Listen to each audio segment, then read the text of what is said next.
Sir आयज जे 3 accused case कलांगुटातले आशिल्ले ताचेर आयज खंय तरी सुनावणी आशिल्ली आनी ताचेर आयज जजान कितें अनाउन्स केला final decision. As the Tyrone Nazareth murder case concludes, it was a murder that had taken place in 2017 on the night of Sanjao, that is on the 24th of June 2017. And Mr. Tyrone Nazareth was murdered at the Calangute fish market on that particular night. Now, today the trial is concluded and the 3 accused involved in this murder have been convicted for murder and they have been sentenced to undergo life imprisonment and also to pay a fine of rupees 10,000 each. Now, the order of conviction and sentencing has been pronounced by Honorable Madam Srimati Shama Joshi.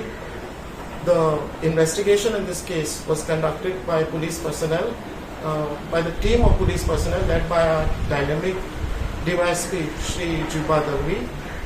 The prosecution in this case has been conducted by prosecutors like Frances Narona, Sunita Nagwekar, Srimati Anuradha Talawalekar and myself, Shri Roy D'Souza.